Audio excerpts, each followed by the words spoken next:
machine so the generator's power can last longer.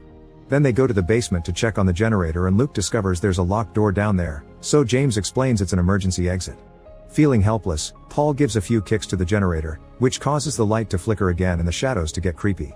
Luke pulls Paul away from the generator, and once he's calmed down, Paul shares the story of the lost colony on Roanoke Island.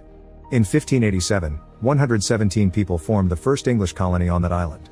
However, when a supply ship arrived, they discovered that the community had vanished without a trace, and the only thing they found was the word Croatoan scratched on a fence post.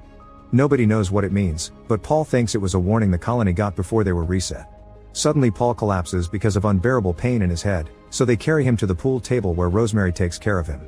Luke goes to the bar to get ice, but he's feeling hopeless too and starts crying as he takes out his old wedding ring and remembers what happened the day of the tragedy. While he was following the shadow, he entered the main stage and the power came back, causing the cameras to move. Luke rushes to check the tapes of the last newscasts, which were interrupted by the shadows. This was caught on camera and Luke had to watch his girlfriend vanish. All the other show recordings went through the same thing, and a mysterious shadow appeared on the screens. One of the TVs received a live transmission from a Chicago reporter, who claimed he heard the voice of his dead brother calling him from the darkness. His theory was that the shadows in the dark could use tricks to attract victims, and he advised everyone to only trust lights that are on their own hands. Then the power went out again and Luke could hear a voice in the darkness, only for the shadows to start chasing him until he entered a room and ripped down the blinds to let the sunlight in. Back in the present, Luke tells the others that they should leave before the generator fails, and points out that the lights in the pub may be a trap to attract people to the shadows.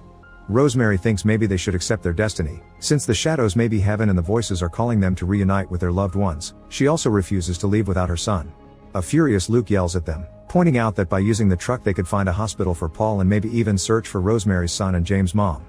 As the lights start flickering again, Luke offers a speech about survival and points out that if this is a reboot like Paul said,